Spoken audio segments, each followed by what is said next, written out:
Asato ma sadgamaya tamaso ma jyotirgamaya mrityorma amrutangamaya. Om Shanti Shanti Shanti.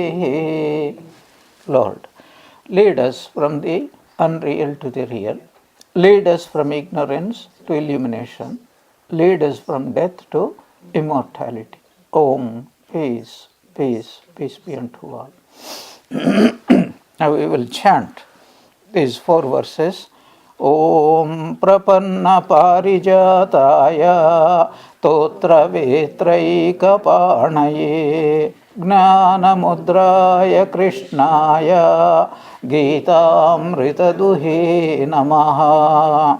Sarvopanishado gavo dogdha gopalanandana partho vatsa sudhir bhokta dugdham mritam mahat vasudeva sutam devam kamsa chanuramardanam devaki paramanandam krishnam vande jagadgurum mukam karoti vachalam pangum langayate girim yat kripatamaham vande paramananda madhavam. This first chapter we are entering, it is called Arjuna Vishada Yoga. Arjuna's grief as a means of attaining liberation or self-knowledge. Why is this the whole of first chapter is called Vishada Yoga? We discussed in our last class that when do we seek freedom? Does a free man ever seek freedom or only a bound person? But a bound person also may not seek freedom. So we are all bound persons, but do we all seek freedom? No. Why? Because we do not feel we are really bound. Ramakrishna again and again illustrates a ordinary person in this world. He thinks he is absolutely fine. There is nothing wrong. One of the reasons he gives to himself and to others is, suppose somebody comes and says, you have to be born again, you have to die again. One of the reasons he says is, so what? Everyone is going through. So if everyone is going through, it must be all right. Only 1 in a million he tries to even attempt to get liberation. Manushyanam sahasreshu kaschid yatati siddhaye. So what is the reason for that? The reason is we do not feel our present existence as really such horrible suffering. We don't feel. A little suffering is okay, fine. We also mentioned in the last class, if there is a little suffering, then we seek also a remedy, but a temporary remedy. We do not seek a permanent remedy. But a time will come, nature in its evolutionary process, it makes us feel terribly bound. That is why one of the cardinal principles of Vedanta, each soul is potentially divine. That means what? If our nature is divine, we have no choice but to manifest our divinity. We have no choice. There is only one choice. Can we do it now or can we do it later on? That is what usually happens. But a time will come when we have to rediscover ourselves. And rediscovery of ourselves depends upon a rediscovery of what we are not ourselves. Now we are cocksure, this is our nature, this is my nature, I am okay. So there comes a time when we discover how insufferable is this suffering. And then we cannot keep quiet. So the whole thing hinges upon only one factor. Do we really feel suffering? Not the question of whether we are suffering. The question of whether we feel that we are suffering, and the moment that feeling comes, we have no choice but to get out. Now Arjuna's condition, he was like our struggling soul, but very, very heroic soul. And what does that mean? It means we also must become heroic souls. If we are not heroic, we are not going to seek, first of all. Secondly, if we are not heroic, what happens? The moment a first or second obstacle arises, immediately we surrender ourselves. So surrendering ourselves we are doing all the time. Every diabetic, when he sees a good sweet, he surrenders automatically and then says, this is only one time. How many times this one time has taken place, God alone knows. So from morning till evening, we are surrendering ourselves. But there comes a time, then nature forces us, no more. This is enough. So here, certain points have to be noted. Who is Arjuna? Each one of us is an Arjuna. And who is Arjuna's teacher? God himself. So in Hindu tradition, Guru is considered as God only. The Guru is not a separate being. Guru is the vehicle instrument. Guru's body, mind acts as an appropriate instrument for manifesting God. And what is the nature of God? Knowledge. So what comes out of this Guru? God's three aspects come: Sat, Chit and Ananda. And this is not ordinary Sat, because we are already having ordinary Sat. We are existing. We are having also ordinary Chit. We all have some knowledge. Then we are also having little pleasures. Not that we do not have at this moment, but what we seek is Sat, Chit, Ananda, absolute existence, absolute knowledge and absolute Ananda. That is what we seek. And who can give that? Only one who has that, or one who is that, he can give. And that being who is of Sat, Chit and Ananda is, in other words, what is his name? God, Brahman, Allah, Father in heaven, whatever names you give. So who is a Guru? A Guru is none other than an instrument through whom God manifests. Here, a beautiful note here. What's our problem? Suffering. We said suffering. There is a very, very interesting point here. Are we really suffering, or do we think we are suffering?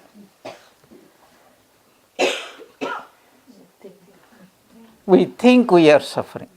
So we think we are enjoying, we think we are suffering. That is why a fundamental principle is the bondage is in the mind and the liberation is also in the mind.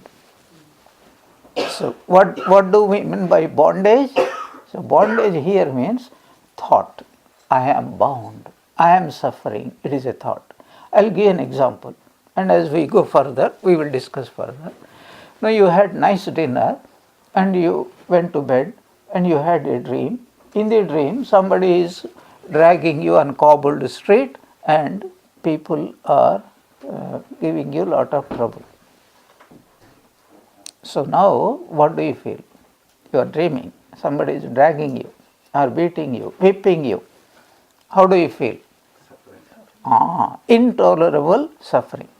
After some time, and it's very interesting, I put it in my own humorous way, you are suffering in your dream so much, somebody is beating you black and blue, and then you, unfortunately or fortunately, you have a guru, and you have devotion towards your guru, and you cry out, "Oh Guru, come and save me."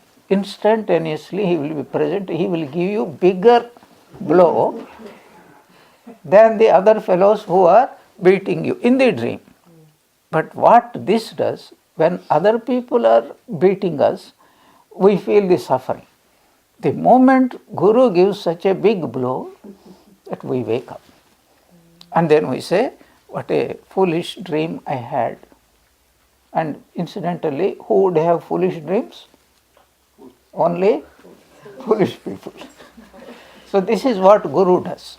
What is the significance of this illustration? Is there real suffering? It is all in the mind. So that is called ajnana, ignorance. And what is the remedy for ignorance? What is the remedy for darkness? Light. What is the remedy for ignorance? Knowledge. Therefore, what does Guru represent? Knowledge. And God is the very embodiment of knowledge. That's why Swami Vivekananda uses certain words, and on cursory reading, it is very difficult to understand. He says, God is not existing, God is existence. God doesn't have knowledge, God is knowledge. God is not having Ananda, God is Ananda. What is the difference between these two? If we have or anybody has something, it is most likely, it was not before, it is now, and in future also it won't be. Anything, you have a dress. Did you have this dress before? Do you know the fact? We are not born with a dress. We are all born with only one dress. What is the dress called? Birthday dress. Yeah, and when we depart this world, we also go only with the birthday dress. That is the fact. So, the only remedy for, if we have something, then it will come, it will go. But if we are that, it will never get separated from us, because it is we. That is what God is. Therefore, if we want that state, who can give? Only God can give. We are all seeking. We want Sat, we want Chit, we want Ananda. Asat Oma Sadgamaya, Tamasoma Jyotirgamaya, Mrityorma Amritangamaya. Even if we understand the word Mrityu, Mrityu means death. In the ordinary way, what does it, the prayer mean? I do not want to die. And if I do not want to die, then I should not have birth also. That is the condition. I want to have a birth. I don't want to have death. It is not only irrational, it is indescribable suffering. If we go on living on and on and on, just imagine how horrible a state would be. Then we will be praying to God, release me from this bondage. So always let us keep in mind, a guru is none other than God coming in a particular instrument. And that is why in Hindu tradition, Guru is Brahma, Guru is Vishnu, Guru is Maheshwara, etc. is said. And literally it is true. And who can be a Guru? According to Swami Sharadananda in the Great Master, in whom one's will has become merged in the divine will only to such an extent that person can act as a real Guru. In fact, like a tap. The water comes from somewhere.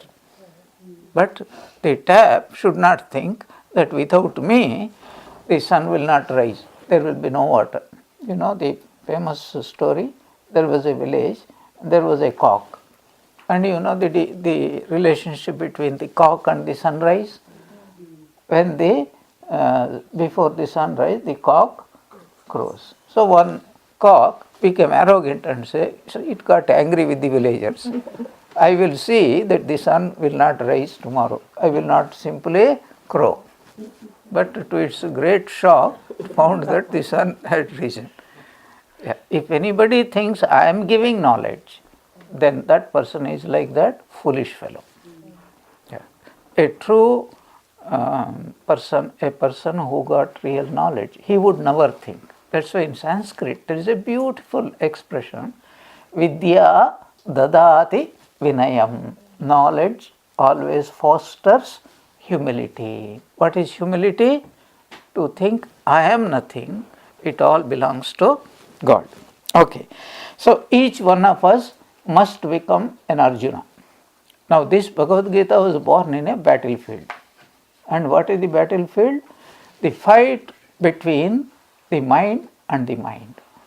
It has nothing to do with the external circumstances. They are all incidental.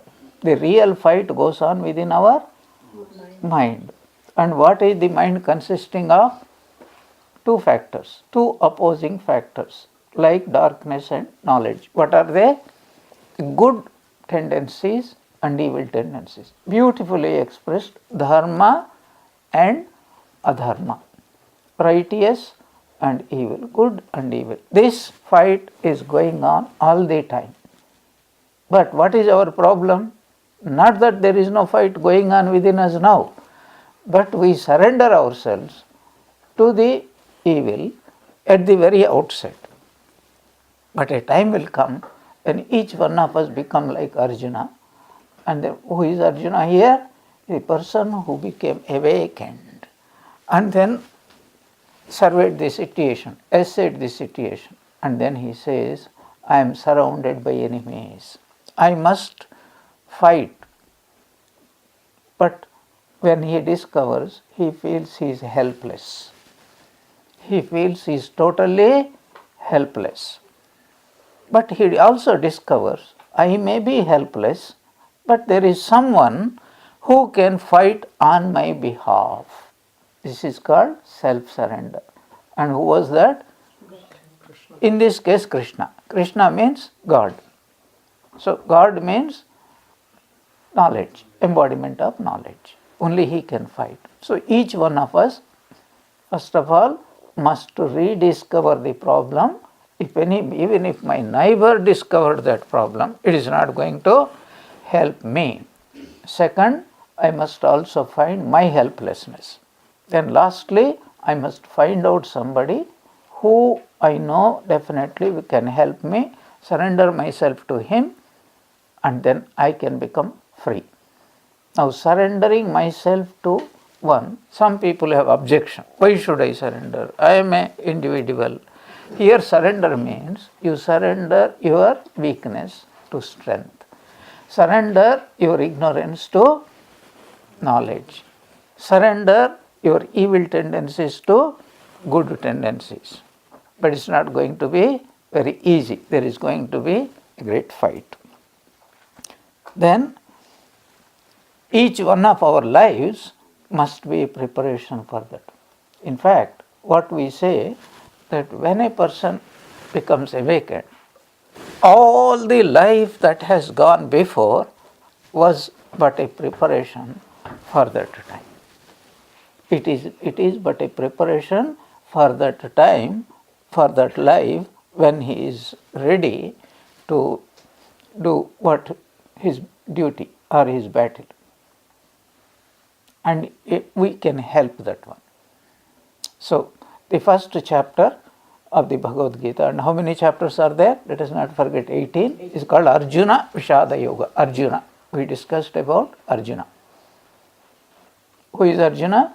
Just now to summarize, a person who became awakened, found out he is in the midst of a battlefield and he is overcome with ignorance, delusion, and he finds he is totally helpless, and then he understands either I have to die or I can be saved only with the help of somebody. That is when self-surrender comes. So within each one of us there is that tendency, each soul is potentially divine. We have to become Arjunas before we can really manifest that divinity, first point. Second is Vishada. Vishada means what? There are two types of Vishadas are there. One is the Vishada means grief, Vishada means suffering. One type of suffering is what we experience, a small and a little bigger in our day-to-day lives. But the other type of suffering is that we are totally ignorant of that suffering, the magnitude of that suffering. We are like ignorant people. A person is sleeping next to a poisonous cobra and he is totally unaware of it. As I mentioned in my private classes, a grandfather went to a zoo to find his tiger and he went and embraced it. I think some of you would remember it. To be very brief, those who don't know, there was a family who brought up a tiger cub. When it grew, the zoo authorities had taken it away. After a few months, this family felt like visiting their tiger. And there was a old man, grandfather, and they all bundled themselves, went by a jeep, met the manager of the zoo, and with his permission, they went inside. The zoo manager said, I am busy now, after 5 minutes I will come. Meanwhile, you go there, don't get out of the vehicle, just watch the tigers.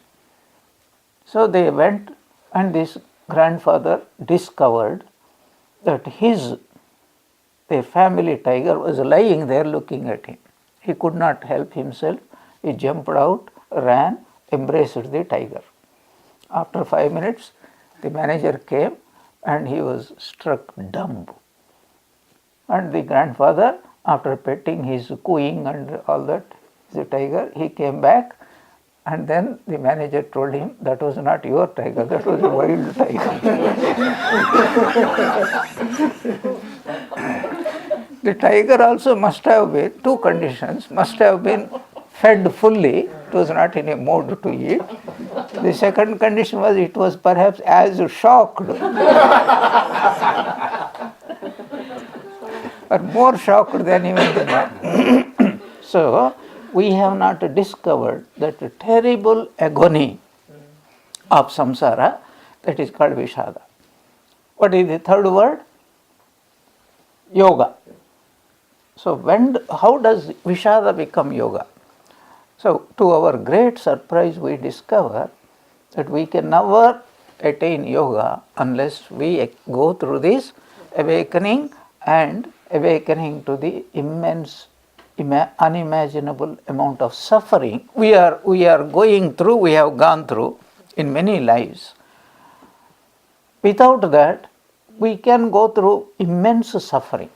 One type of suffering, we may lose people, we may lose our jobs, we may lose our property, or we may be meeting with an accident. It is really suffering. But our minds do not turn for a solution. So so many of us experience terrible suffering, but we just ignore it, forget it. But there comes a time we cannot forget it. So when Vishada joins us, connects us with God or with spiritual life, that becomes yoga. And for Arjuna, in this case, that became. And that is only a role model. So we all are going to go through that condition. 3 words: Arjuna, Vishada and yoga. In our last class, we also discussed very briefly, I am only reminding, otherwise it would be again last time's class. Every chapter of the Bhagavad Gita ends with the word yoga. Arjuna Vishada yoga, Sankhya yoga, Karma yoga, etc. And at the end of each chapter, Bhagavad Gita's Upanishads, they are Upanishads. Upanishads teach what? Self-knowledge, knowledge of God, our true nature. Brahma Vidya, knowledge of Brahman. Yoga Shastra. What is Yoga Shastra? Even if we know something, to experience that, we have to adopt certain means. And that which helps us to adopt that means it is called yoga, karma yoga. Karma helps us experience God. Bhakti yoga. Bhakti helps us experience God. So it is a spiritual practice, special type of spiritual practice. So how many yogas are there? 4 yogas, only 4. And why 4? Why not 5? Why not 3? Why not 50? How many are there? Only 4. Why 4? You remember we discussed about it? Why? Because each one of us, within us, each one of us, we have 4 faculties: action, emotion, intellect, and will. Because we have the 4, so any of them can become a valid means to attain that goal. So can you coordinate? Action means action plus God. What is it called? Karma yoga. So emotion plus God. Bhakti yoga. Will plus God. Raja yoga. Intellect plus God. Jnana yoga. That is why only 4 yogas are there. So every religion in this world that was, that are, and that will be in future must adopt one of these, because each human being has to go only through these 4 faculties. So that is very important. We will also discuss further. Then the Bhagavad Gita, in this first chapter, there are 47 verses are there. The very first verse, Dhritarashtra's question. Dhritarashtra, who was Dhritarashtra? He was the reigning king. He was the father of Kauravas. He was a blind man. You must have a little bit of background. He was a blind. So what does that blindness include? I tell you something very interesting. That blind people cannot see. There are 2 types of blind people. Physically blind people who can't see. That means they can't get knowledge, particular knowledge. Another type of people, they are not really blind, but they are blind. Yeah, that's why the street on which Vedanta Center is a blind lane. Anybody who walks here has to come to the Vedanta Center. We are specially here, blind lane. So, Dhritarashtra, Sanskrit words, very important words. That means once he decides to do something, it's very hard for anybody to remove him from that position. So, very strong man. So, what is the symbolism of it? We are all Dhritarashtras. Means we are terribly attached to so many things. But so many things can be classified in simple way into 2. So many things only into 2. That is, what are the instruments through which we contact the world, act and react. How many instruments are there? Only 2. Body and mind, nothing else. Now, is the body also a real instrument? No. Even these 2 instruments can be conveyed in one word, only the mind, because all the attachments, all the hatreds, all the spiritual practices, everything, it belongs to the body or mind. So the whole universe, where is it? Is it in the body or is it in the mind? It's in the mind. So our thoughts, our whole universe is our thoughts. In fact, we don't know anything about the external world excepting our thoughts. Like, I always give that example, you are watching a football or on a TV. How do you react? Do you react as though you are there or not. You jump, you shout, and then you do so many things there. Exactly as though you are watching. That is what happening in our mind is the biggest TV, and this TV has got 5 faculties. A normal external TV has got only 2 faculties. You know that? Audio and visual. But this mind TV, it has got 5. It can smell, it can taste, it can touch also, besides the other 2. So the whole universe is within our mind. So if we change our mind, we are changing the whole universe.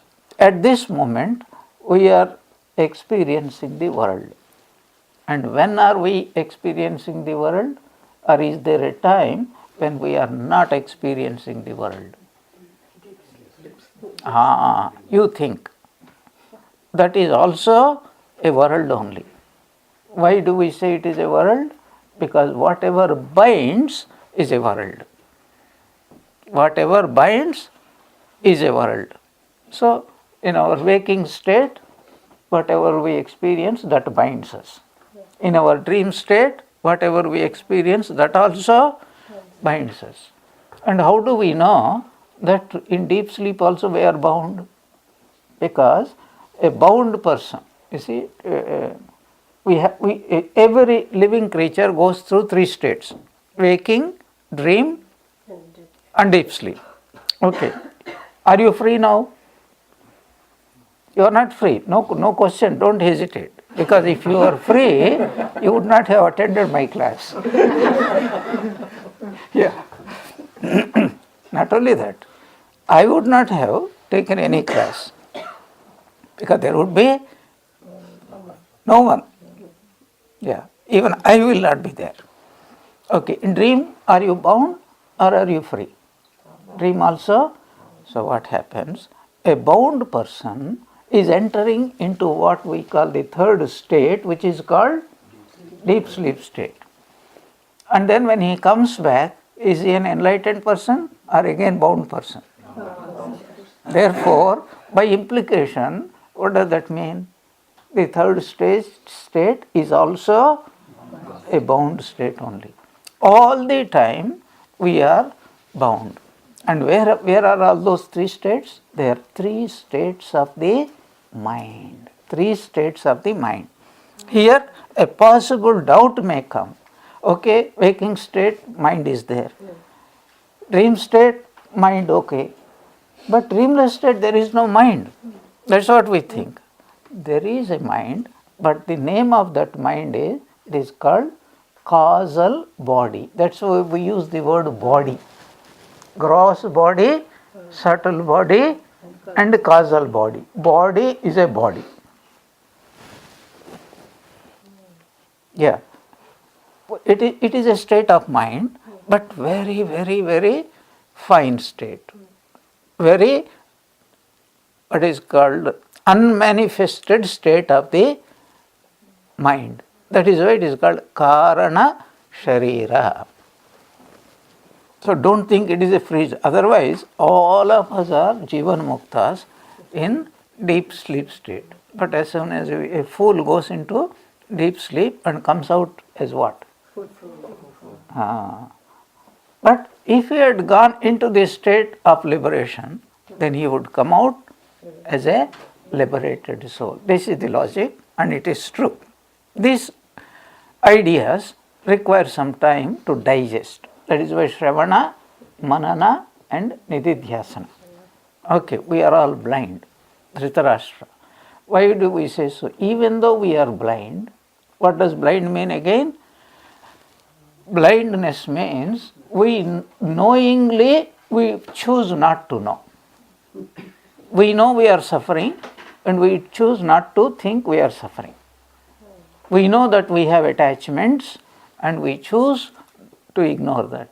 We know that we are ignorant. We choose to acknowledge, to accept and try to get out of that. Say, no, So that was the state of Dhritarashtra.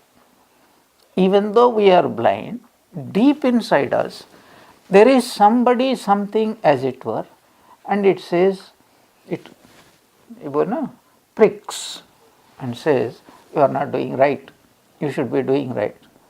All of us have got. That is called Viveka Buddhi, or guilty feeling, somehow guilty feeling. I should have done that, I should have done that. I should have done that, I should not have done that. Who is free from this? From birth to death, this is, I should not have had this kind of, body, I should not have this kind of hair, I should have my neighbor's hair. Yeah, or I should be my neighbor's heir. Like that, we are all having wish. Who is free? Even if we do not express it, who is free? We are not free. We are all bound. What does that mean? In other words, we wish we were free. Can you stop breathing? You cannot. Why? Because we know if we stop breathing, then death will come, and we don't want death. Yeah. So, we are all blind. Even though we are blind, means we are ignorant, but there is something inside which tells us that we are not completely blind. There is something is there. Now we will come to the first verse.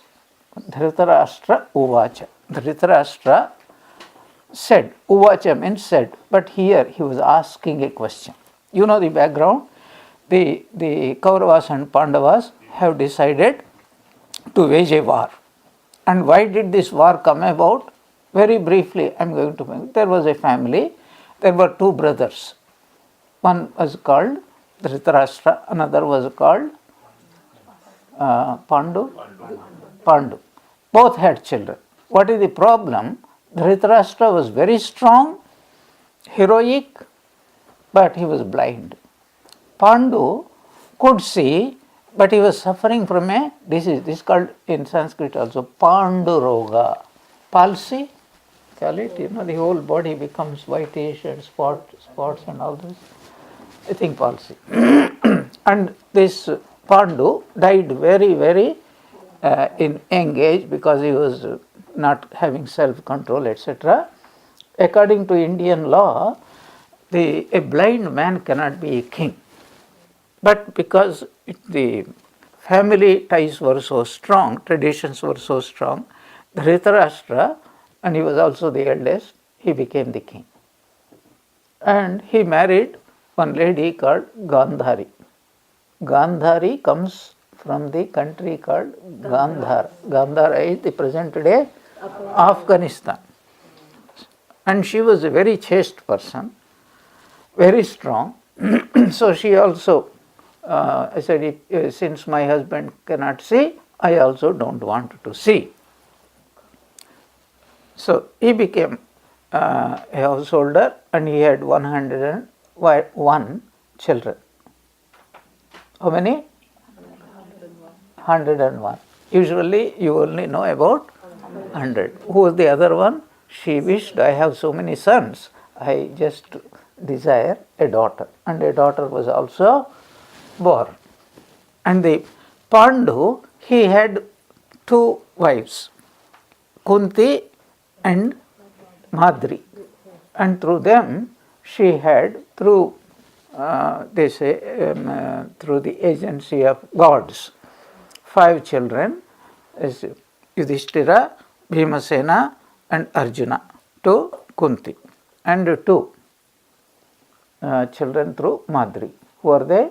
Nakula and Sahadeva. Now what happened? Pandu, he died when he was young. Now there was a custom of sati. You know what is sati in Indian tradition? A wife had to immolate herself along with the husband.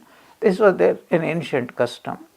So Kunti decided to stay out to look after these children, but Madri, along with her husband, she got immolated.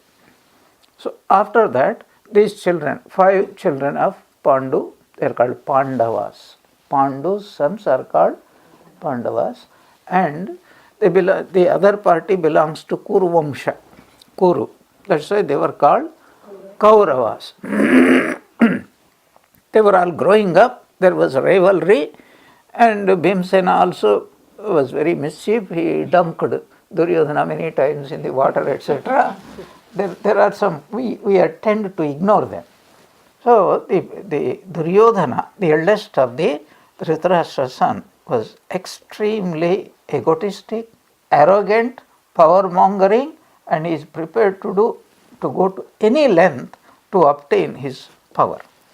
So there were a lot of incidents. Otherwise, if I go on telling, what does it become? Mahabharata, not Gita class, Mahabharata class. So a time had come, these Kauravas, through deceit, they cheated Pandavas out of everything, insulted Draupadi, tried to disrobe Draupadi, etc.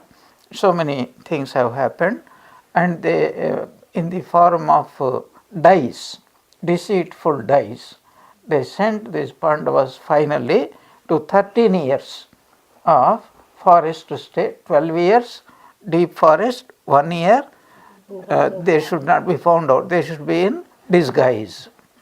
So that period was over, they came back, they legally had the right for half of the kingdom because the Dhritarashtra and Pandu were brothers.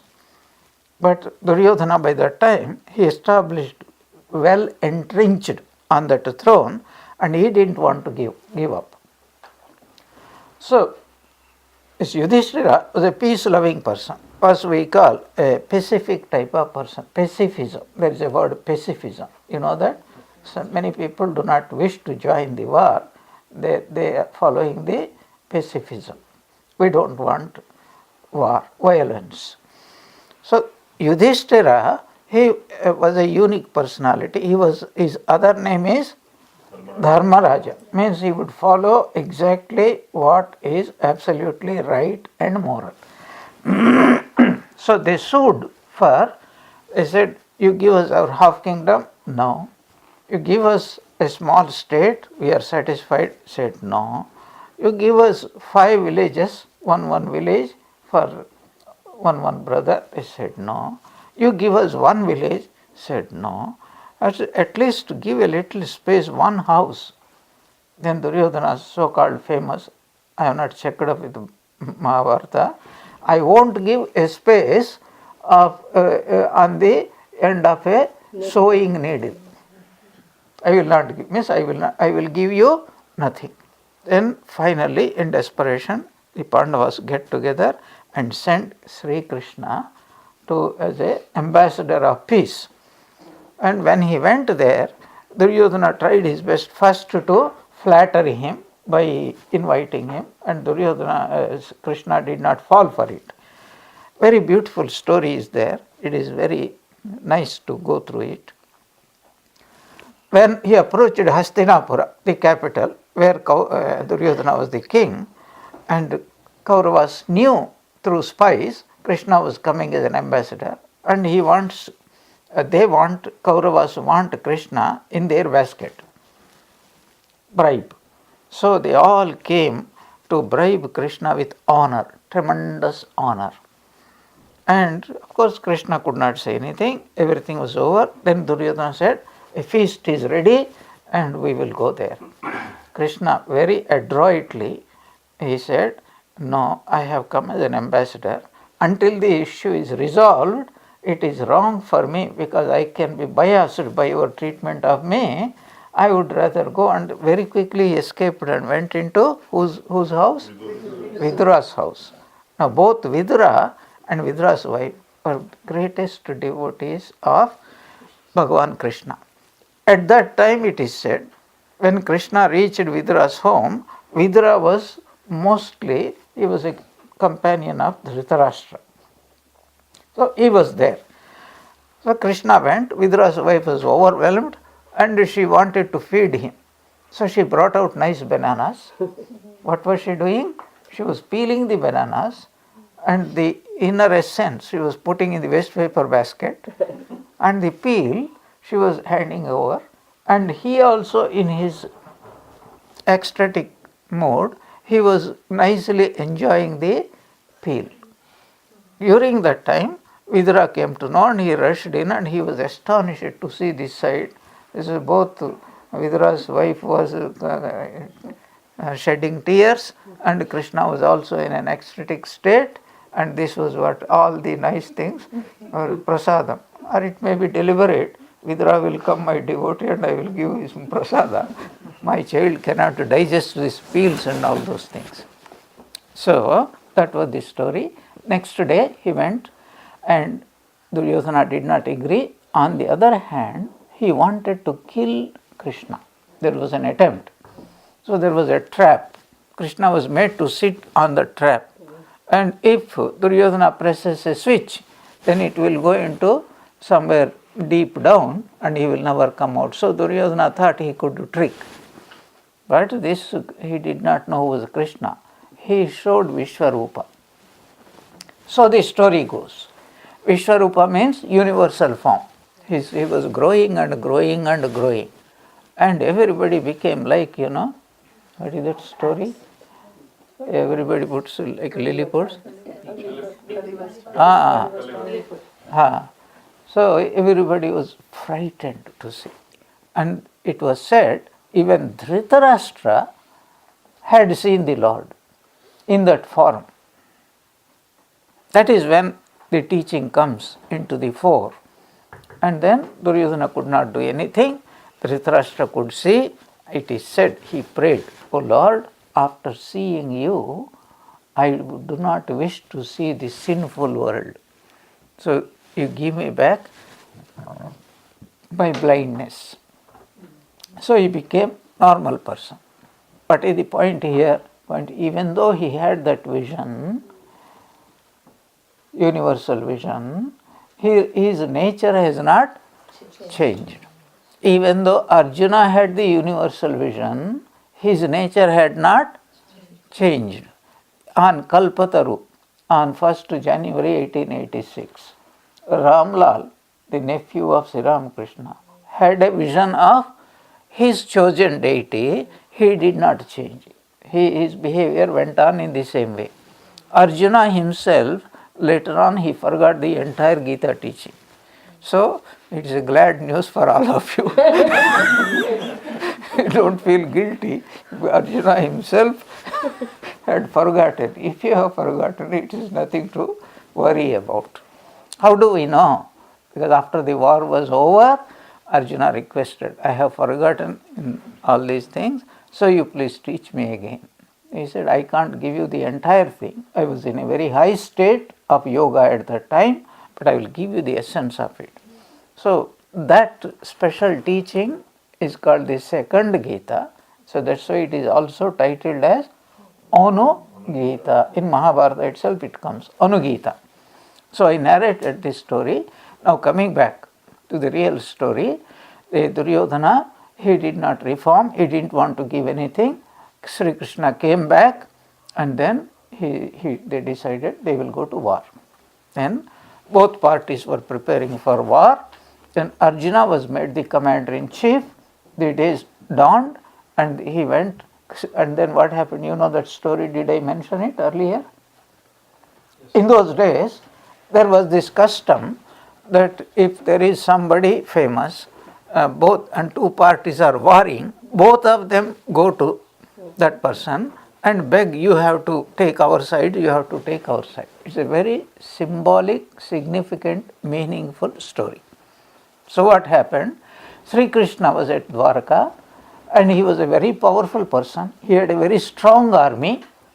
So both Arjuna and Duryodhana, according to that tradition in those days, even these days, when there is a war between two countries, they will seek, that's why it is called one party in Second World War. What was it called? Allied. Allied means what? All lying in the same way is called allied. All are liars, both are liars only. Everybody was a liar only. Yeah, allies are still lying to today. Okay, so that is what had happened. Now, Arjuna came a few minutes. Sri Krishna knew everything and he was sitting there, lying down as though he was asleep. And he kept a chair deliberately and towards his head, near his head. This is a beautiful story. So Arjuna came a few minutes earlier and he was humble and he sat at the feet of Bhagavan Krishna. A few minutes later, Duryodhana came and he said, very glad, and I am a king. So he sat on the chair near the Sri Krishna's head. Then, oh Arjuna, when did you come? As though he did not know anything. Oh, I just came, Lord, few minutes before. Then, oh Duryodhana, you also came. Oh, what a surprise, what brings you? As though he did not know anything. Then of course they told that war is going, as though Sri Krishna did not know war was about to start. Okay, what brings you here? We have come to beg that you should join our party. Sri Krishna said, I would not join the party. I have divided my everything into two. Myself and everything else. My army, very powerful army. So you will have a choice which one of you would want. Duryodhana's heart started beating because he thought, what is the use of this useless Krishna? He is only just to give advice. So he asked Arjuna, you are the younger and first I saw you, therefore you will have first choice. And Arjuna's dhadakan went on increasing because first choice means what? I can take all his army. And if he takes all his army, what am I going to do with this unnecessarily useless fellow? He will give useless advice. But Arjuna said, Lord, I don't want anything from you, I want you. Duryodhana must have been so happy. And then naturally, Duryodhana said, you give me your army, anyway, I don't have a choice, what can I do? I will accept your army. He told, as though he was very unhappy, and then that was divided. Now Arjuna's choosing has a symbolic meaning. What is the meaning? According to Vedanta, this whole universe can be divided into two. The knower and the known. The experiencer and the experienced. Who is greater? Without the experiencer, the experienced doesn't exist. So whatever is dependent is lower. Whatever is independent is the higher. Now the knower is independent because the whole existence of the known is only depending upon the experiencer, the knower, the witness, etc. And Arjuna also knew through past experiences, he is God himself. And therefore he had chosen God, he has chosen the right, he made the right decision. So that is what had happened. So the war started, and then the day, they have fixed a day, there are certain rules. The war starts at sunrise, and then the war also, that day's battle should end exactly at sunset. After sunset, even if there is somebody who is so powerful, he can kill, but he cannot kill. That's very important for us to understand. He could kill after sunset, he cannot. If he has to kill, he had to finish the job just before the sunset. They are the rules. Funny things go on. After the sunset, both parties wander into each other's tents. Who is having old wine and all those things. They say, how did the war go? Oh, you did well, you did well. And they will be all, exchanging the news like that. You committed mistake at that time. You shouldn't have committed. They exchange also tips how to fight, etc. Why is this important for us? Because you remember Arjuna took a vow to finish off Jayadratha before sunset. Because after sunset, war cannot go on. So if I cannot kill that person before sunset, I will commit suicide. So these rules and regulations were there. So they fixed beautiful day. The war went on for how many days? 18 days. How many people died? 18 Akshauhinis. Each Akshauhini is supposed to be a huge number. you can say 18,000 people died. In those days, for 18,000 people to die was a great disaster. And so Mahabharata has got how many chapters? 18 parvas. And Bhagavad Gita has got how many chapters? 18 chapters. So the number 18 is supposed to be very auspicious in that sense. So the whole party came, and this took place at a place called Kurukshetra. It is the name of a place, Kurukshetra. Now we will explore the meaning of that word Kurukshetra also. What happened? Both parties, there is something called vyuha. Vyuha means arranging the army in a particular formation is called vyuha. Even now it goes on. So each commander will have, if he is more intelligent, then he will know how to counter the opposite party. Not only that, how to overpower him through a particular strategy. So they all were arranging it. On the other side, Kaurava's army was much, much larger. Pandava's army was much, much shorter. And on the part of the Kauravas, they chose Bhishma as the commander-in-chief. And on this Pandava's side, they chose Arjuna. Arjuna was raring to go and finish Duryodhana and all those people. So Arjuna chose Sri Krishna, and he said, I will be your charioteer. I will not fight, I will not take up weapons, though once he took up. We will come to that later on sometime. So both Arjuna's chariot came, and Arjuna, before starting to fight, wanted to have a bird's eye view so that he can make a proper strategy.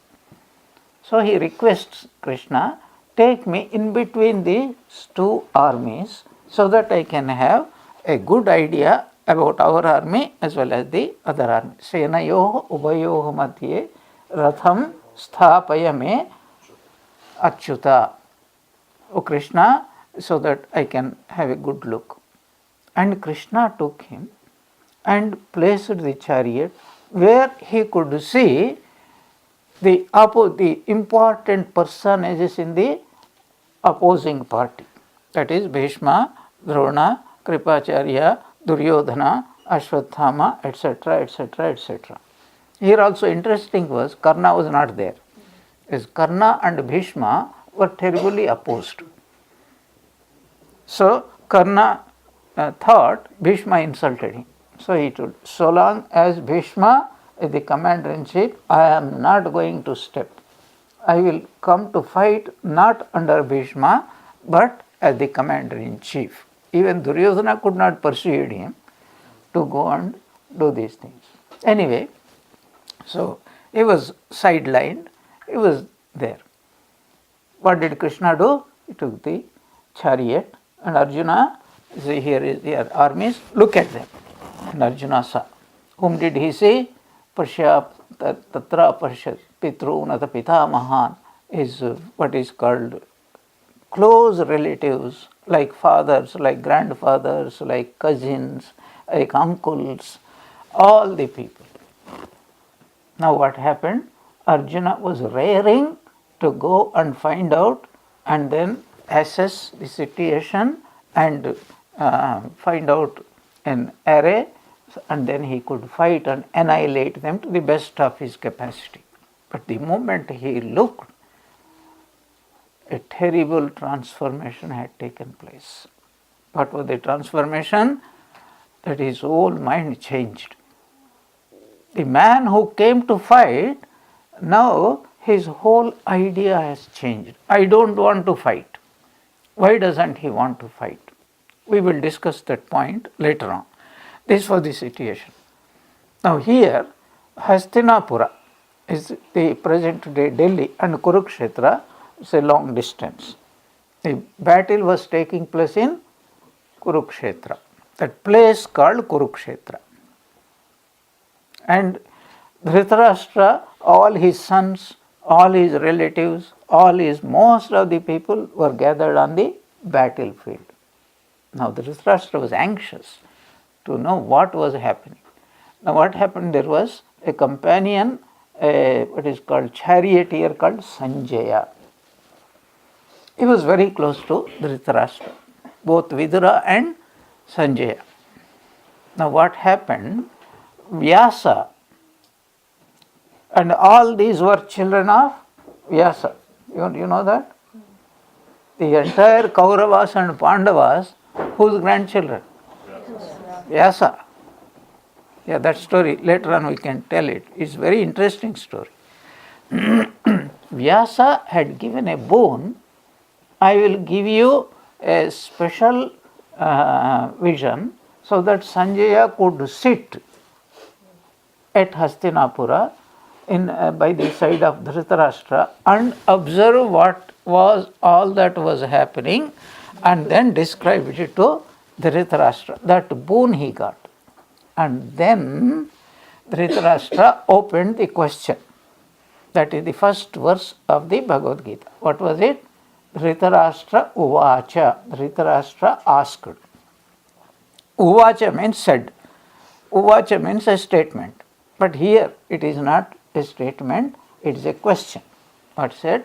Dharmakshetre kurukshetre samavetaha yuyutsuvaha mamakaha pandavaschaiva kim akurvata Sanjaya. O Sanjaya, having gathered to fight with each other, my children, mamakaha, is a very important word, mamakaha, pandavaha, my children and Pandavas, eager to battle on that battlefield called Dharmakshetra, Kurukshetra, which is called Dharmakshetra. What did they do? Means what has happened. This was the opening question of the Bhagavad Gita.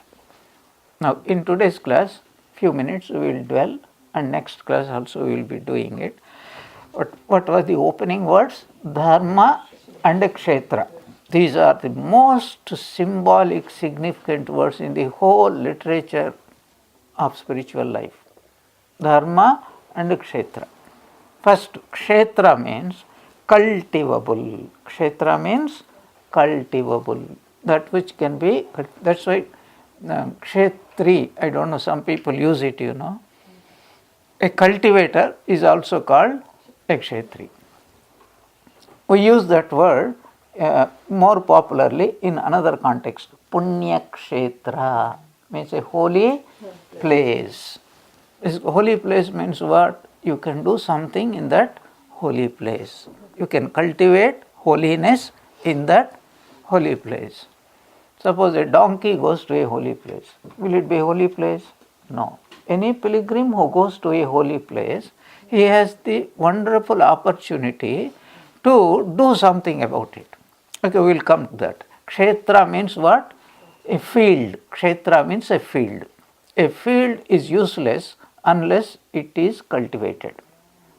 So here, Dhritarashtra, even though he was blind, he had that inner feeling that it is a Dharma Kshetra. Means what? He knows my family is going through adharma, and Pandavas are only practicing dharma. So even though he was asking, it is like any father or mother asking, my useless son who never studies, what is the result of his examination? The parents already know that if at all he passes, that must be an extraordinary fluke. It's a mistake. But by any standard, it is impossible for him to pass. That was Dhritarashtra knew very well. And there is also, this Mahabharata is a wonderful, wonderful book. So I will narrate why it is wonderful. Before the fight took place, Duryodhana, he went to get his mother's blessings. Gandhari was a very chaste woman. Now you must understand, chastity means a dharmic person, righteous person, pious person, very holy person. So just merely observing some external etiquette or chastity is not considered as a chastity. if you consider that one, there are billions of women who are leading a very good life. They don't know anything excepting their husbands. That is not considered chastity. True chastity is a spirituality. And Gandhari, she knew. When her son came and said, "Mother, please bless me," it is said categorically, she blessed him, saying, "Yato dharmaha tato jayaha." Where there is dharma, there will be victory. What a beautiful blessing. Even though as her own son, "May you be victorious," she never said that, because she knew if you are dharmic, you don't need my blessings. And if you are not righteous, my blessings also are not going to make you victorious. Crystal clear. And Dhritarashtra knew that. That's why, especially, O Sanjaya, this Kurukshetra is not an ordinary place. What is it? It's a Dharma Kshetra. Therefore, I know I myself am unrighteous person, and my children also are unrighteous, because he knows the whole history, how his children, with the help of Shakuni, cheated Pandavas and then sent them to 13 years of untold suffering and all that. He was completely aware of that. And how in his own presence Draupadi was being disrobed, etc. He knew totally. He cannot ignore it. So he knows that this is a fight between dharma and adharma. Therefore, where will be the victory? Only with dharma. He knew it. And yet, he wants to know about it. We are all like that. Human mind, even when we know something is something rightly, and yet our minds go on telling. You know what is go on telling? Maybe by chance, maybe by some PM's intervention, maybe something like that, maybe something will happen. It's not going to happen. More deeply, some external changes could take place by the intervention, influence, bribing, but internal changes cannot take place. You cannot cheat your own mind. For example, if you have done if you have sown unhappy seeds, by fluke you cannot expect happy result. You see the point? Your mind is thinking unhappy thoughts and you want to say, I will be a very happy person. Is it not a contradiction? It is not going to happen. So, Dharma Kshetra, Kurukshetra, in that field called Kurukshetra, which is Dharma Kshetra, what did my children and what did Pandava's children do? What happened? Describe to me. And the whole Bhagavad Gita is an answer to that question of Dhritarashtra. He knew the foregone conclusion, but still he wants to know everything. Okay, now we will just very briefly we will recount what is Dharma and what is Kshetra. Dharma, first of all, the word Dharma. I will give you a very concise definition of what is Dharma, because it requires a lot of discussion, and then based upon that we can move forward. What is Dharma? The primary meaning of Dharma, the only meaning of Dharma is our true nature, the essence, our essence. Yat satve yat bhavati, yat asatve tad na bhavati. Having something, something becomes something, and not having something, that something is nothing. Confusing words. What it means is, what is the true nature, what is our true essence, that is our true nature. Whatever is our true essence, that is our true nature. We start with an example. Here is a table. What is it? It is a table. What is the essence of this table? Wood. So, are there two substances called wood and table? It's a very Vedantic analysis. A table is nothing but wood with a particular name and form. Name and form. Are you with me? So you can never separate name and form from the wood. Can you? Yes, you can. Because when it is not a table, what was it? It was wood. So what is the essence of this table? Wood. Yeah, because if you take away wood from table, would table remain? It will not remain. But if you take away table from the wood, will the wood remain or not? Remain. So, yat sattve yat bhavati. Having that essence. What is the essence of the table now? Wood. Wood. That is, what is the real nature of the table? Wood. That is called dharma. And in Sanskrit, there is a special suffix we use that. It is called tva. It is called tva. Manushyatva, pashutva. In English, we use the word ness, N-E-S-S. Manliness, womanliness, tableness, sweetness, etc. You remove that ness, what happens? That object itself will Go away. disappear. Without wood, there will be no table. But without table means without name and form, there can be wood. Your sattva is in the your Being. being existence. Existence. If this is there, then an object is there. If it is not there, that object is not there. We don't need to get too much confused about Sanskrit terminology. What it means is dharma. We are discussing the word dharma. Tableness in this example. Tableness. So what is the tableness of this table? Wood. So what is the true nature of the table? Wood. So table is not a special subject, special object, special substance. It is only wood in a particular, so a chair. What is a chair? It is again wood with a particular name and form. All these names and forms can be, they are only names. All the names and forms are nothing but words. But what is the real essence? It is nothing but wood. Okay. So that is the primary meaning of dharma is whatever is our true nature, that is our dharma.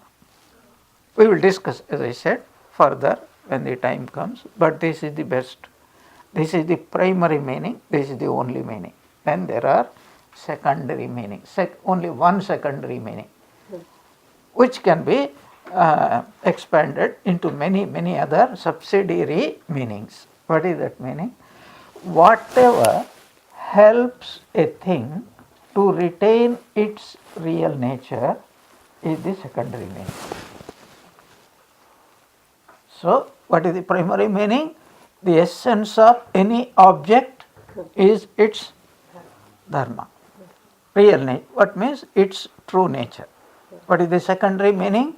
Whatever helps to maintain its essential nature also comes under the name dharma, but it is called secondary dharma. These are the 2 points which we will discuss in our next class. So what is my true nature? Satchidananda, called Atman. So what is this body-mind complex? It is nothing but name and form.